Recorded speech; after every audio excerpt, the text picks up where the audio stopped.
우리 말씀 찾아보겠습니다. 출애굽기 25장 16절에서 22절 말씀입니다. 출애굽기 25장 16절에서 22절 말씀, 제가 한 절, 여러분이 한 절 교대로 읽겠습니다.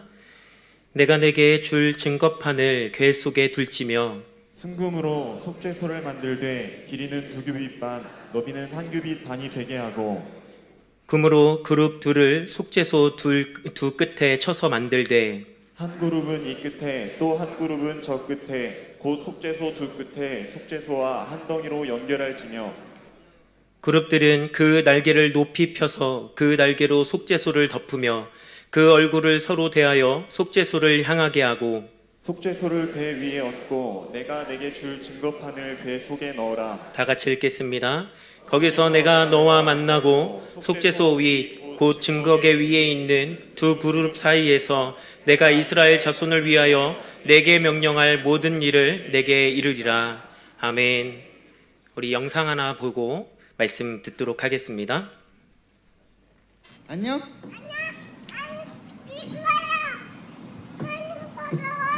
만나서 반가워. 네, 뭐라고 하는지 혹시 알아들으셨습니까?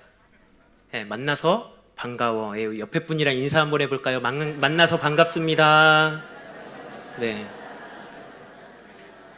네, 참고로 저희 딸은 아닙니다. 네, 오늘 말씀 주제가 만남에 대한 거라서 처음 시작을 이렇게 하면 좋지 않을까라고 해서 준비한 영상이고, 여러분 늘 만남은 기쁩니다. 특별히 옆에 성도를 만나면 기쁘고요. 그리고 하나님을 만날 때 참으로 기쁩니다. 오늘 말씀 가운데, 예배 가운데 하나님을 만나게 되시는 저와 여러분이 되기를 주님의 이름으로 축복합니다. 여러분, 사람과 사람이 서로 같은 시간 한 자리에 마주치게 될 때 우리는 만나다라고 표현을 합니다. 그리고 강과 강이 만났을 때, 그리고 길과 길이 합쳐질 때도 만났다라는 표현을 사용을 합니다. 그리고 선과 선이 서로 합쳐질 때도 만나게 되었다라고 표현을 합니다. 대표적인 한 예로 십자가를 예를 들 수 있겠죠. 하늘에서 내려오신 예수님이 우리와 친구가 되어 주심으로써 우리가 하나님과 만날 수 있게 되었습니다. 우리는 그 은혜 가운데 살고 있는 줄로 믿습니다. 여러분, 만남을 기대하신 적 있으십니까? 여러분은 누구를 만날 때 기대하십니까? 저는 초등학교 5학년 때 힌둘산 기도원으로 여름 성경학교 캠프를 간 적이 있었습니다. 거기서 윤석전 목사님이 성령에 대해서 설명을 하시는데, 제가 엄마 뱃속에서부터 교회를 다녔거든요. 2부 예배 때는 제가 너무 긴장을 했는지 엄마 뱃속에서부터 초등학교를 다녔다고 했다고 하더라고요. 제 말씀을 끝나고 이렇게 이호선 목사님을 만나요. 갑자기 저를 보고 막 웃으세요. 목사님 왜 그러세요? 이두열 목사 아까 그렇게 했어 이러더라고요. 그래서 제가 엄마 뱃속에서부터 초등학교가 아니라 교회를 다녔습니다. 그래서 성령에 대해서 잘 알고 있었거든요. 여러 번 들었습니다. 아, 성령님이 이런 분이시지. 그런데 이상하게 그날따라 성령님을 만나고 싶어하면, 간절히 사모하면 성령님이 만나주신다라고 하시는 거예요. 그런데 그때가 정말 하나님의 때였는지 그날따라 너무나 사모함이 제 안에 드는 겁니다. 그래서 말씀이 끝나고 기도하는 시간에 하나님, 저 다른 거 다 필요 없고 성령님 만나고 싶습니다. 성령님 만나게 해주세요. 막 눈물로써 기도를 했습니다. 그랬더니 갑자기 제 안에 성경의 말씀이 이루어지는데, 성경에 그런 말씀이 있잖아요. 세상이 줄 수 없는 평안이 너에게 있게 될 것이다. 그 마음이 쫙 들면서, 아, 내가 성령을 만났구나. 성령을 만났구나. 그날 그 말씀을 사모하는 그날 저녁에 성령을 만났고, 그 다음 날에는 또 사모하는 가운데 하나님께서 방언을 주셨던 그런 경험의 때가 있었습니다. 여러분, 이렇게 하나님을 만나는 것이 저에게 있어서는 가장 큰 기쁨이었고 가장 큰 기다림의 때였습니다. 그러면 그 다음으로 기대되는 때는 언제였냐? 바로 저희 새 아이를 처음 만나는 순간이었습니다. 특별히 첫 아이를 만났을 때 그 순간을 기록한 사진을 준비했는데요. 한번 보여주시겠어요? 네. 저랑 닮았습니까? 네. 모르겠죠? 아, 닮았나 안 닮았나? 네. 저를 보여주셔도 됩니다. 저는 처음 이렇게 아이를 만났을 때 탯줄을 잘라야 되는데 저한테 물어보더라고요. 탯줄 자를 수 있냐고. 제가 겁이 많거든요. 근데 뭘 이런 걸 물어보나. 근데 정말 탯줄 자르는 그 순간에 제가 손을 엄청 떨었어요. 그래서 탯줄 딱 자르고 그 다음에 아이를 처음 받아서 안았습니다. 아이를 처음 받기 전까지 처음 안게 되는 그 순간, 처음 안아서 만나게 되는 그 순간을 굉장히 기다렸거든요. 얼마나 예쁠까, 얼마나 사랑스러울까. 딱 받고 안았는데 어라? 순간 이런 생각이 들었습니다. 나를 닮아서?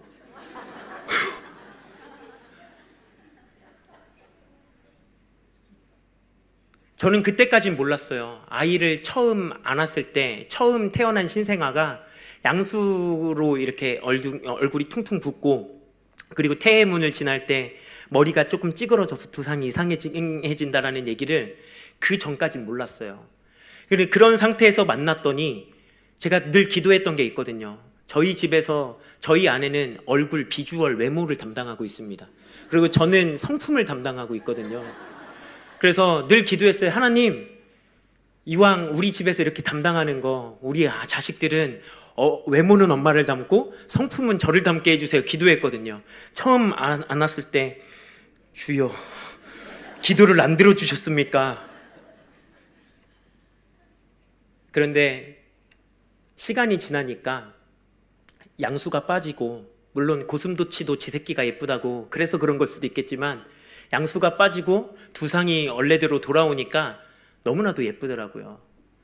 너무나도 아름다웠습니다. 사랑스러웠습니다. 야, 너 나중에 연예인 해도 되겠다라는 생각을 저 혼자 했어요. 네. 그런데 제가 언제부터 저희 아이를 만나고 싶어 했냐면요, 애가 양수가 빠진 그 다음부터, 두상이 원래대로 돌아온 다음부터 저희 아이를 보고 싶어 했던 게 아니라, 얼굴이 불어 있을 때부터, 두상이 찌그러져 있을 때부터 제 아이를 만나고 싶어 하고 있었더라고요. 그때부터 너무나도 사랑스러웠어요. 그때는 사실 얼굴이 울퉁불퉁하고 머리가 찌그러져 있고 솔직히 외모적으로는 조금 실망했다고 말씀드렸잖아요. 그런데도 너무 만나고 싶어 하는 거예요. 그런 와중에 하나님께서 한 마음을 저에게 주시는데, 로마서 5장 8절 말씀 다 함께 읽겠습니다. 시작. 우리가 아직 죄인 되었을 때에 그리스도께서 우리를 위하여 죽으심으로 하나님께서 우리에 대한 자기의 사랑을 확증하셨느니라. 제가 저희 아이가 예뻐지기 시작한 다음부터 보고 싶어 했던 게 아니라, 쭈글쭈글했을 때, 울퉁불퉁했을 때, 머리가 두상이 제대로 되지 않았을 때부터요. 저는 그때부터 저희 아이를 사랑했고 저희 아이를 너무나도 만나고 싶어 했습니다. 마찬가지입니다. 하나님께서 우리를 사랑하신 것도 언제부터냐? 우리가 내 노력으로 뭔가를 이뤄냈을 때, 내 외모가 잘나졌을 때, 어떤 세상적으로 성공을 이루었을 때, 뭔가 내세울 게 있을 때 하나님이 우리를 사랑하고 우리를 만나고 싶어 하셨던 게 아니라, 우리가 죄인 되었을 때부터, 죄의 짐을 짓고 울퉁불퉁한 삶을 살아갈 때부터 하나님께서 우리를 사랑하셨고, 그때부터 우리를 만나고 싶어 하셨다라는 것입니다. 여러분, 우리는 그 사랑을 받고 있습니다. 그 사랑 안에 우리는 지금 은혜를 누리고 있습니다. 그 은혜를 사모하시면서 주님을 만나야겠다 간절히 사모하시는 저와 여러분이 되길 바랍니다. 우리 옆에 분들과 다시 한번 이렇게 인사하겠습니다. 하나님은 당신과 만나길 원하십니다. 하나님과의 만남을 기대합시다. 네, 하나님은 애굽의 바로 왕에게 지배받는 이스라엘 백성을 위하여 모세를 세웁니다. 모세를 지도자로 세워서 모세를 통해서 그 백성을 구원할 거대한 프로젝트를 계획하시고 이루어 가시는 거죠. 그래서 이 모세를 바로왕 앞에 서게 할 때마다 늘 이 말씀을 하게 하셨어요. 내 백성을 내보내라. 그들이 나를 위하여 절기를 지키고 예배를 드리고 나를 섬길 것이다. 그런데 바로는 완악했습니다. 그래서 하나님의 그 명령을 따르지 않았습니다. 그러니까 하나님은 이 모세를 바로왕에게 보내실 때마다 10가지 재앙을 일으키셨습니다. 영화에서도 많이 보셨고 말씀을 통해서도 많이 보셨을 것입니다. 하나님은 이 재앙을 일으키실 때마다 늘 말씀하셨어요. 내 백성을 내보내라. 그들이 나를 섬길 것이다. 그들이 나를 섬길 거니 내 백성을 내보내라. 얼마나 완악한지 10가지 재앙이 잘 일어날 때까지 바로 왕은 정신을 차리지 못하고 내보내지 않았습니다. 그러다 마지막 장자를 죽이는 처음 난 것들의 생명을 빼앗으시는 그 재앙이 일어났을 때 비로소 바로는 항복을 하고 이스라엘 백성을 내보내게 됩니다. 그리고 하나님은 그 출애굽 여정 가운데 구름 기둥과 불 기둥을 통해서 이스라엘 백성을 인도하셨는데 처음으로 어디로 인도하시냐? 바로 시내산이라는 곳으로 인도를 하셨습니다. 하나님은 시내산에서 모세와 만나셨고 그 모세와 만난 그 자리에서 어떻게 하셨냐? 바로 그곳에서 언약을 세우시고 십계명과 율법을 주시고 성막을 제작하는 방법을 거기서 알려주셨습니다. 그래서 성경 말씀을 보면요, 시내산에 도착하기 전까지는 재미있습니다. 그런데 시내산에 도착한 다음부터 재미가 없어요. 여러분, 이 책을, 새 책도 보다 보면 어떻게 됩니까? 너덜너덜해지죠. 그래서 쭈글쭈글해지고, 그래서 읽은 부분은 나중에 이렇게 옆을 이렇게 세워서 보면 아, 내가 여기까지 읽었구나, 책가피를 하지 않아도 대충 파악이 돼요. 아마 이제 수학의 정석을 쓴 세대들은 아마 이해하실 거예요. 딱 이렇게 수학의 정석이라는 책이 있거든요. 이 수학의 정석이라는 책을 읽기가 어려워요. 그래서 늘 앞에 부분만 까매져요. 뒤에 부분은 하얘요. 그런데 성경책도 마찬가지입니다.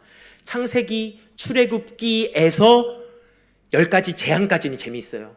시내산에 도착하는 데까지는 읽을만해요. 근데 시내산에서 도착해서 십계명을 주시고 율법을 주시고 성막을 제작하는 그 방법부터는 어려운 거예요. 시내산을 오르다가 등반을 포기하는 그런 현실 가운데 우리가 많이 부딪히게 되죠. 여러분, 그런데 사람을 만날 때, 누군가를 만날 때 처음부터 만남이 즐겁습니까? 처음 만난 사람에게 처음부터 만나서 반갑습니다, 아이고 반갑습니다, 이렇게 하게 되십니까? 보통은 처음에는 다 예의상 아유 만나서 반갑습니다 이렇게 하게 되죠. 처음에는 어색합니다. 함께 있는 시간이 조금은 지루하기도 하고 빨리 헤어지고 싶은 마음도 듭니다. 그런데 한 번 만나고 두 번 만나고 여러 번 만나다 보면 어떻게 되죠? 어색함이 친근함으로 바뀌고요. 그리고 지루함이 즐거움으로 바뀌게 된다는 것이죠. 여러분, 성경 말씀도 마찬가지입니다. 처음 읽을 때는 어려워요. 처음 접할 때는 굉장히 생소합니다. 하지만 계속 읽다 보면 성경책이 친숙해지고요. 그리고 그 친숙해지는 말씀 가운데 하나님이 우리를 만나주신다는 것입니다. 여러분, 그러니 출애굽기 시내산을 오르다가 포기하지 마시고 시내산을 넘어가시는 저와 여러분이 되기를 바랍니다. 여러분, 물론 시내산을 넘어갔다고 그 뒤가 쉬워지는 것은 아닙니다. 그 뒤 다음에는 레위기가 나오죠. 사람들이 레위기가 얼마나 힘든지 이 레위기를 별명을 지어줬는데 레위기를 읽다가 내위기가 왔다, 뭐 이렇게 말을 사람들이 막 재미있게 소리를 하더라고요. 그래서 어떤 교회에서는 레위기 강해 이렇게 뭐 세미나를 하는데 레위기를 통해 내 위기를 극복하자, 막 이런 세미나도 열었다고 하더라고요. 여러분, 하나님의 말씀이 처음에는 어렵습니다. 하나님 만나러 가는 그 길이 처음부터 쉬운 것이 아닙니다. 그런데 만나고 나아가다 보면 하나님께서 그 말씀 가운데 만나주심으로써 우리의 삶에 있는 모든 죄의 짐, 우리의 삶에 있는 모든 위기를 주님께서 감당해 주신다는 거죠. 만나주심으로써 하나님의 놀라우신 은혜를 우리에게 허락해 주신다는 것입니다. 주님 앞에 포기하지 말고 나아가시는 저와 여러분이 되기를 주님의 이름으로 축복합니다. 우리 출애굽기 25장 8절 말씀 읽겠습니다. 시작. 내가 그들 중에 거할 성소를 그들이 나를 위하여 짓되. 여러분, 하나님께서 이스라엘 백성을 이렇게 출애굽을 시키시고 너희가 나를 이제 섬겨야 된다. 그러니 너희가 무엇을 지어야 되냐? 성소가 있는 성막을 지어야 된다고 말씀하십니다. 그러면서 이 8절 말씀에 뭐라고 말씀하시냐? 그 성소를 지어라. 나를 위해서 지어라. 그러면 내가 거기 가운데 거하겠다라고 말씀하시는 것입니다. 하나님은 우리 가운데 거하십니다. 하나님은 예배 드릴 때만 하나님이 그 자리에 있는 것이 아니라 늘 우리가 살아가는 그 자리, 하나님을 찾는 그 자리 가운데 늘 우리와 함께 거하신다라는 것입니다.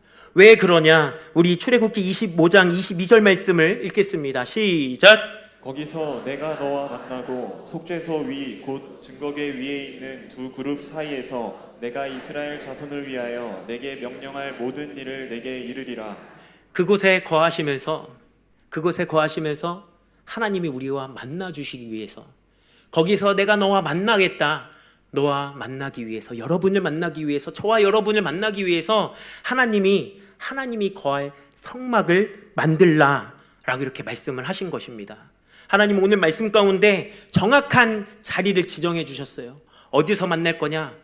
바로 증거계, 언약계, 거기에서 내가 너를 만나겠다라고 이렇게 말씀을 하시는 겁니다. 그리고 정확히 그 증거계 중에 어디에서 만날 거냐? 그 증거계에 덮여 있는 뚜껑, 속죄소에서 너를 만날 것이다.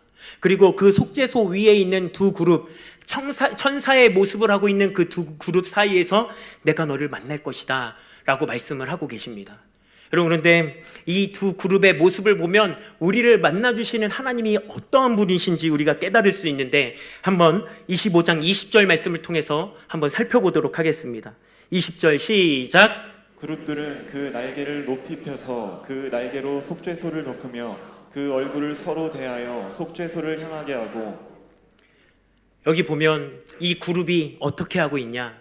날개를 높이 폈다라고 되어 있습니다. 여러분, 높이 폈다, 이것은 무엇을 의미하냐면 하나님이 그만큼 높고 위엄이 있으시고 권능이 있으신 분임을 나타냅니다. 여러분, 하나님, 우리를 만나주시는 하나님은 어떤 분이시냐? 만났을 때 하나님 정말 영광입니다, 하나님 정말 만나주셔서 감사합니다, 이런 고백을 하게 하시는 분이 바로 우리 하나님이시라는 것입니다. 여러분, 우리가 누군가를 만났다고 해서 무조건 즐겁고 반가운 건 아니잖아요. 어떻습니까? 누군가를 만났을 때 괴롭습니다. 제가 군대를 갔는데요, 훈련소에서 훈련을 받는데 가장 힘든 훈련이 행군이었습니다. 훈련소에서는 20km밖에 안 하는데도 얼마나 힘든지, 하고 나서 며칠 동안은 발에 물집이 잡혀서 쩔뚝쩔뚝거렸어요. 그런데 훈련소는요, 동기끼리 있으니까 잡담을 많이 떨어요. 서로 막 이야기를 주고받고, 막 훈련을 처음 시작할 그 순간까지 계속 이야기했습니다. 야, 우리 20km 완주할 수 있을까? 그러면서 이런 농담도 합니다. 누구 한 명 쓰러져서 병원에 실려가면 어떻겠냐? 그럼 훈련이 중단되지 않을까? 막 이런 얘기를 했는데 그래도 중단은 되지 않더라고요. 끝까지 가는데 곧 말이 사라졌어요. 그만큼 힘들었어요. 너무 힘들더라고요. 그런데 그 생활관을 같이 쓰는 동기 중에 한 명이 시계를 놓고 왔다면서 시간을 물어보는데 처음에 한두 번은 괜찮았어요. 근데 이 친구가 10분에 한 번씩 계속 물어보는 겁니다. 근데 10분에 한 번씩 계속 물어보면서 긍정적인 말, 희망적인 말을 하면 얼마나 좋아요. 야, 나는 1분밖에 안 지난 줄 알았는데 벌써 10분씩이나 지냈니? 야, 조금만 더 가면 도착하겠다, 이런 말 하면 얼마나 좋아요. 그런데 10분에 한 번씩 물어보면서 10분밖에 안 지났어? 1시간은 지난 줄 알았는데 계속 이러는 거예요. 제가 지금은 목사가 돼서 조금 혈기가 많이 줄어들었는데요, 제가 이때는 혈기가 얼마나 썼는지, 야, 너만 힘드냐? 조용히 좀 가자 라고 말하려다가 상상만 하고 말았어요. 제가 신학생인데 어찌 그렇게 말할 수 있겠습니까? 그런데 여러분, 정말 그 옆에 그런 친구가 있으니까 그 친구와 함께하는 그 시간, 그 친구와 만나서 행군을 끝까지 하는 그 순간이 정말로 너무나도 괴롭더라고요. 여러분, 그런데 우리를 만나주시는 하나님은요, 그런 분이 아니시라는 거예요. 만났을 때 아까 말씀드렸던 것처럼 만났을 때 하나님 영광입니다. 하나님 만나주셔서 너무나도 감사합니다. 하나님 저와 함께 해주셔서 너무나도 감사합니다. 하나님 제 곁을 절대로 떠나지 말고 저와 늘 함께 해주세요 라고 그런 고백을 하게 하시는 분이 우리 하나님이시라는 것입니다. 그러면 하나님은 왜 이런 고백을 하게 하시는 분이시냐? 여러분, 날개를 높이 폈다라고 아까 말씀드렸습니다. 여러분, 새가 평소에 날개짓을 하지 않을 때는 날개를 이렇게 접고 있죠. 근데 날개짓을 해서 이제 어디를 나가서 먹이를 잡아먹어야겠다 할 때는 날개를 높이 들어서 펄럭입니다. 그리고 확 날아가요. 그런데 이 그룹에 있는 이 언약궤 위에 있는, 증거궤 위에 있는 이 그룹이 늘 날개를 쫙 펴고 있는 거예요. 무엇을 뜻할까요? 하나님이 이렇게 늘 우리를 위해 쉬지 않고 졸지도 않고 일하시는 분이심을 나타내고 있는 것입니다. 여러분, 그리고 그 다음을 보면 이 그룹이 그 시선을, 얼굴을 어디를 향하고 있냐? 속죄소, 이 언약궤를 덮고 있는, 증거궤를 덮고 있는 그 뚜껑을 향해서 바라보고 있는데, 거기서 하나님이 우리와 만나 주신다고 했잖아요. 그러니까 이 천사가 늘 거기를 바라보고 있는 거예요. 무엇을 뜻합니까? 우리와 함께 하시는 하나님은 눈동자같이 우리를 늘 지켜보고 계시는 분이시라는 것입니다. 여러분, 그러니까 하나님은 우리를 위해서 늘 쉬지도 않고 졸지도 않고 일하시고 우리를 눈동자같이 늘 지키시며 인도하시는 분이시라는 것입니다. 그러니까 어떻습니까? 이런 하나님과 만났을 때 얼마나 감격스럽겠어요? 이런 하나님과 만났을 때 얼마나 영광이겠습니까? 하나님, 제 곁을 제발 떠나지 말고 늘 내 곁에 함께 있어 주세요. 나와 늘 동행해 주세요. 이런 고백을 하게 하시는 분이 우리 하나님이시라는 것입니다. 여러분, 그런 하나님을 만나시는 저와 여러분이 되길 바랍니다. 그런 하나님을 만나기를 간절히 소망하고 살아가시는 저와 여러분이 되길 주님의 이름으로 축복합니다. 여러분, 그러면 하나님이 만나주시는 자리, 우리 22절 말씀을 다시 한번 읽어보겠습니다. 22절 시작. 거기서 내가 너와 만나고 속죄소 위 곧 증거궤 위에 있는 두 그룹 사이에서 내가 이스라엘 자손을 위하여 내게 명령할 모든 일을 내게 이르리라. 여러분, 하나님께서 하나님을 만나주시는 그 자리를 분명히 지정해 주셨는데 거기가 어디냐? 속죄소라는 겁니다. 속죄소 위에 있는 그 그룹 사이에서 만나주신다라는 거예요. 그럼 왜 여기서 만나주시느냐? 이걸 왜 속죄소라고 부르느냐? 1년에 한 번 대제사장은요, 백성의 죄를 사하기 위해 증거궤 앞으로 나아갑니다. 그럼 밖에서 자기의 죄를 위해 수송아지를 잡아서 피를, 그리고 백성을 위해 염소를 잡아서 염소의 피를 가지고 증거궤 앞으로 나아갑니다. 그리고 거기서 내 죄를 위해 뿌리고, 그리고 백성의 죄를 위해 뿌립니다. 피가 뿌려졌기에 그 자리에서 하나님이 우리를 만나주신다는 것입니다. 왜냐하면요, 여러분, 이 속죄소 밑에 무엇이 있냐면요, 증거판이 있어요. 증거판은 무엇을 뜻하냐? 율법을 이야기합니다. 사람의 노력을 이야기합니다. 사람의 노력으로는 그 누구도 구원을 받을 수 없고요, 사람의 노력으로는 그 누구도 복을 받을 수 없고 하나님께 나아갈 수 없습니다. 그런데 그 율법 위에, 증거궤 위에 하나님께서 속죄소를 덮으시고 그 속죄소에다가 피를 뿌려 주심으로써 하나님을 만날 수 없었던 우리가 하나님을 만날 수 있게 해 주셨다라는 것입니다. 주님이 이렇게 우리를 사랑하십니다. 이렇게 우리를 사랑하셔서 우리를 만나기를 원하신다라는 것입니다. 여러분, 이렇게 우리를 사랑하셔서 우리를 위해 권능을 베풀어 주시기 위해 자리를 마련해서 우리를 기다리고 계시는데 그 하나님 앞에 우리가 나아가야 되지 않겠습니까? 주님 앞에 주저하지 않고 나아가시는 저와 여러분이 되기를 주님의 이름으로 축복합니다. 여러분, 그렇다면 이 증거궤로 나아가기 위해서 어떻게 해야 됩니까? 증거궤로 나아가기 위해서는 먼저 성막의 문을 지나가야 합니다. 성막에는요, 문이 하나밖에 없어요. 오직 하나의 문을 통해서로만 이 성막을 들어갈 수 있습니다. 이 하나밖에 없는 성막의 문은 구원이 오직 예수 그리스도로만 말미암아 받을 수 있다는 것을 나타냅니다. 그 구원에는 다른 이름을 주시지 않았다라는 거죠. 오직 예수 그리스도를 통해서만 구원받을 수 있다, 하나님 앞에 나아갈 수 있다라는 것을 의미합니다. 그럼 이 성막문을 지나가면 그 다음에 처음에는 번제단이 나오고요, 그 다음에 물두멍이 나오고요, 그러면 이제 성소 안으로 문을 통해서 지나갈 수 있습니다. 그럼 성소 안에 들어가면 등불이 있고요, 등대가 있고, 그리고 분향단이 있고요, 진설병 상이 있습니다. 이 모든 것을 다 지나갔을 때 지성소로 나아갈 수 있는데, 하나님이 계시는 지성소로 나갈 수 있는데 거기에 언약궤가 있습니다. 증거궤가 있습니다. 사진을 한번 보여주시겠습니까? 여러분, 이것이 바로 하나님께 나아가는 과정입니다. 여러분, 혹시 이 배치를 통해서 십자가가 눈에 보이십니까? 여러분, 과거는 우리가 하나님이 계시는 그 증거궤로 나아가기 위해서는 오직 대제사장만 나아갈 수 있었고, 그리고 대제사장도 1년에 한 번만 나아갈 수 있었고, 1년에 한 번 나아갈 때 피를 가지고 이 모든 성막을 지나서 증거궤로 나아갈 수 있었습니다. 그런데 여러분, 지금은 어떻습니까? 지금은 어떻게 되었습니까? 우리는 언제나 어디서든지 주님을 만날 수 있고 주님과 동행할 수 있게 되었습니다. 왜 그렇습니까? 왜 그렇습니까? 우리를 위해 예수 그리스도라는 그분이 십자가에서 피를 흘려주심으로써 지성소와 성소 사이에 막고 있었던 휘장을 찢어버리셨기 때문입니다. 그래서 우리는 언제든지 내 짐을 주님께 맡겨드리면, 십자가 앞에 나아가면, 주님 앞에 나아가서 기도하고 예배드리고 주님을 찾으면 언제 어디서든지 주님을 만날 수 있다는 것입니다. 여러분, 혹시 여러분 가운데 주님 앞에 나아가기를 더디하시고 주저하시는 분이 계십니까? 내 삶은 이게 문제야, 내 삶은 이게 분주해, 내 삶은 이게 버거워. 그래서 일주일에 한 번 아니면 가끔 한 번 주님을 찾는 것도 나에게는 이게 나의 최선이야. 혹시 이런 분이 계십니까? 여러분, 주님 앞에 나아가는 것은 버거운 일이 아닙니다.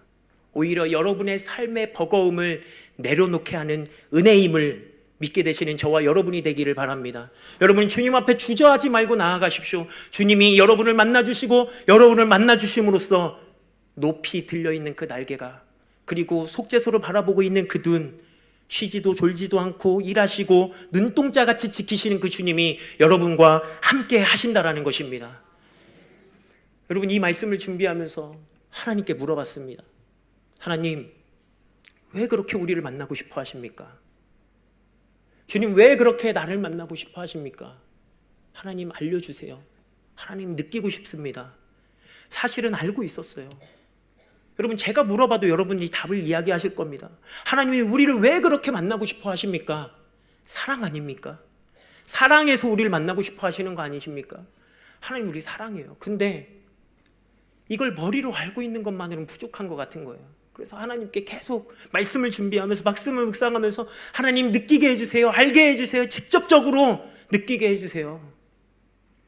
제가 아침마다 저희 자녀들을 보통은 등원을 할 때 저도 출근을 같이 합니다. 차를 같이 타고 이렇게 가는데, 차를 타고 내려갈 때 저희 집은 3층이기 때문에 3층에서 저희 셋째 딸은 스스로 내려가기가 좀 아직 어렵습니다. 그래서 한쪽 손은 이렇게 옆에 있는 난관을 잡고 한쪽 손은 제 손을 잡고 이렇게 내려갑니다. 그리고 제가 힘들지 않을 때, 체력적으로 괜찮을 때는 이렇게 보통은 안아주고 이렇게 갑니다. 근데 요즘은 좀 많이 사역이 피곤하고 힘들 때잖아요. 예. 제가 초등부 사역이 끝났거든요. 예, 초등부 이제 여름성경학교가 끝났습니다. 그런데 끝나자마자 대예배 설교가 있는 거예요. 대예배 설교가 끝났는데 아직 TD가 남아있어요. TD가 끝나면 아직도 청년부 수련회가 남아있어요. 와우, 주여. 그래서 도저히 요즘에는 잘 많이 못 안아줬어요. 그런데 이상하게 하나님이 그날따라 이 아이를 안아주고 싶은 마음을 제 안에 주시는 거예요. 그래서 제 딸한테 셋째 딸 4살 셋째 딸 4살 이 딸을 안아줄까 이렇게 물어봤어요. 루아야, 오늘 아빠가 안아줄까? 안아서 내려가 줄까? 저희 딸이 뭐라고 할게요? 정말? 응, 좋아, 안아줘. 이걸 예상하고 말했거든요. 근데 저희 딸이 되게 도도하게 싫어 이러는 거예요. 저 충격을 먹었어요. 와, 저희 아내한테 차였을 때보다 더 큰 충격을 받았습니다. 얼마나 충격이 되던지. 그래서 이게 무슨 일이지? 막 이렇게 지금 약간 마음에 상처가 올까 말까 이러고 있는데 저희 딸이 갑자기 뒤에 이어서 이런 말을 합니다. 아빠, 왜 안아주려고 해? 나 사랑해서? 4살밖에 안 됐거든요. 4살밖에 안 된 이 딸을 통해서 이 말을 하게 하시는 거예요. 하나님, 알고 있었지만 이렇게 다시 한번 느끼게 해주시니 감사합니다. 제가 힘들었지만 우리 딸을 너무 사랑해서 안아주고 싶었던 것처럼 하나님도 여러분, 우리의 모습이 죄로 인해 허겁지겁 살아가는 그런 모습이다 할지라도 우리를 너무나 사랑하시고 만나고 싶어 하십니다. 우리가 죄인 되었을 때부터 하나님 우리를 사랑하셨습니다. 그리고 만나고 싶어 하셨습니다. 이렇게 우리를 사랑하신다는 것입니다. 여러분, 오늘 이 말씀이 하나님이 여러분 자신을 얼마나 사랑하는지를 깨닫는 시간이 되기를 주님의 이름으로 축복합니다. 그리고 깨달을 뿐만 아니라 느낄 뿐만 아니라 그 주님과 만나는 시간이 오늘이 되기를 주님의 이름으로 축복합니다. 그리고 여러분의 삶에 어떤 짐이 있을 때 늘 주님 앞에 나아가셔서 주님을 만남으로 해결받는 저와 여러분이 되기를 주님의 이름으로 축복합니다. 우리 다 같이 말씀 붙들고 기도하며 나아가길 소망합니다. 우리 시간 다 같이 기도할 때에 나를 사랑하시는 주님, 그래서 나를 너무나도 만나고 싶어 하시는 주님, 나를 만나서 나의 죄의 짐을 다 해결하시고 그 나의 삶의 모든 문제를 해결하기를 바라시는 주님, 내가 주님 앞에 나아가게 하여 주시옵소서. 십자가 보혈, 나를 위해 흘리신 예수 그리스도의 보혈을 의지함으로써 주님을 만나는 우리 모든 성도들 되게 하여 주시옵소서라고 이 시에 나같이 기도하며 나아가겠습니다. 하나님 아버지 감사합니다. 하나님 오늘 우리 이렇게 주님께 아버지 귀한 말씀을 듣게 하심을 감사합니다. 아버지 그 말씀을 듣고 그 말씀 가운데 주님의 사랑을 느끼게 하심을 감사합니다. 하나님 아버지 그 사랑 가운데 하나님 내가 주님을 만나야겠다라는 마음을 주심을 감사합니다. 하나님 내 삶의 짐이 너무나도 버거워서 때로는 주님 앞에 나아가는 것을 주저할 때가 있었습니다. 하나님 아버지 이제는 주저하지 않게 하여 주시옵소서. 주님 앞에 나아가는 것을 주저하지 않게 하여 주시옵소서. 주님 앞에 나아가게 하여 주시고 십자가의 보혈을 의지함으로써 주님 앞에 나아갈 때 주님을 만나게 하여 주시고 나를 위하여서 높이 날개를 쳐들고 아버지 쉬지 않고 아버지 졸지도 아니하시며 아버지 눈동자같이 우리를 지키시는 그 주님 앞에 나아가서 주님을 만나고 아버지 주님께서 우리의 문제 가운데 역사하시는 그 주님의 놀라우신 은혜를 경험하는 우리 모든 성도들 될 수 있도록 주님 역사하시고 함께하여 주시옵소서. 하나님 아버지 주님을 경험할 때 아버지 주님께 감사하게 하여 주시고 아버지 주님 만나서 영광입니다. 주님 나를 만나주셔서 너무나도 감사합니다. 그렇게 고백하며 살아가는 우리 모든 성도들 되게 하여 주시옵소서. 주님 감사합니다. 나를 너무나 사랑해 주셔서 감사합니다.